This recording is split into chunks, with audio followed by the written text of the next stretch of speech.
Хамрын улирал эхэлсэнтэй холбоотойгоор хамрын харшлын нийт одоо яг эхэлж байна.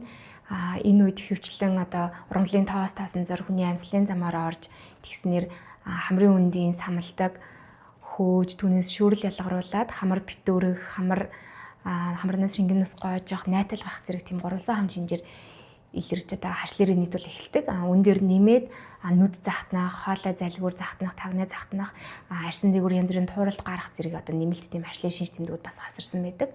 За тэгээд энэ үед юу н яах хэрэгтэй вэ гэхээр мэдээж одоо хамрын самалдаг хөөгөөд хамар битүүрж байгаа болохоор хамрын цэцлэг авч хэрэглэх нь зөв байдаг. Хүмүүс хөвчлээ эмийн санд ороод хамгийн түрүүлээд навцлын, отровын зэрэг одоо цацлагыг дур мэдээ авч хэрэглэдэг. Ингэснээр тухайн цэцлэгнүүд нь одоо хамрын саастын артерийн сацыг зэрэг агшааснаар хамрын үндэд одоо хит их хураашил үүсгэх.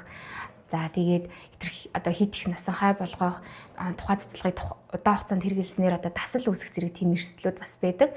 Үүний оронд болохоор яг ямар цэцлэг хэрэглүүл зөв бэ гэхээр кортикостероид, тиймэр одоо гормон агуулсан хамрын цэцлэгнүүд хэрэглэх нь илүү зөв байдаг.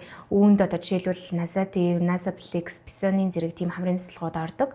Уг цэцлэгыг гэхдээ харшлын улирал одоо яг эхлэхээс арай өмнө 2-4 хоногийн өмнөөс хамрын үндэд цацаж хэрэглэснээр яг тухайн харшлын үед илэрдэг одоо хамар битүүрэх, шингэн нус гарах, найтах зэрэг одоо шинж тэмдгүүдийг багасгадгаараа даваа талтай байдаг.